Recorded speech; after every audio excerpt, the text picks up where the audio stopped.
زندگی کی قیمت کیا؟ جماعت اسلامی حلقہ خواتین کی جانب سے خواتین کے عالمی دن کے موقع پر آج کی اس ریلی کا انعقاد کیا گیا۔ میں بلا تاخیر گزارش کروں گا جماعت اسلامی پاکستان کے امیر جناب سراج الحق صاحب سے کہ وہ آئیں اور آ کر شہر بھر سے جمع ہونے والی خواتین سے مخاطب ہوں۔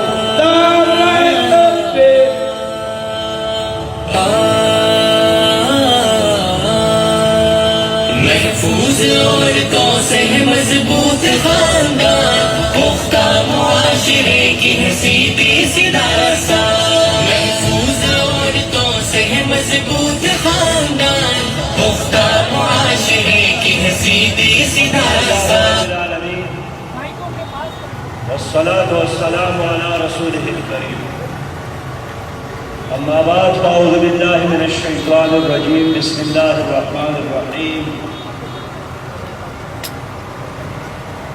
وما خلقت الجن والإنس إلا ليعبدون صدق الله العظيم۔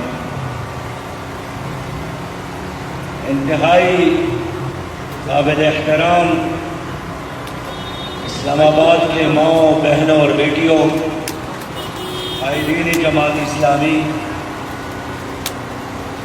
آج کی اس عظیم شان مارچ پر میں جماعت اسلامی حلقہ خواتین اسلام آباد کو مبارکباد پیش کرتا ہوں اور جماعت اسلامی کی پوری قیادت کو کہ انہوں نے آج اس اہم دن کے مناسبت سے پاکستان میں خواتین کا سب سے بڑا اجتماع منعقد کیا ہے، اور جتنے ماں بہنوں اور بیٹیوں نے اس مارچ میں شرکت کی ہے، میں اللہ تعالیٰ سے ان کے لیے دنیا میں عزت اور آخرت میں جنت کی دعا مانگتا ہوں۔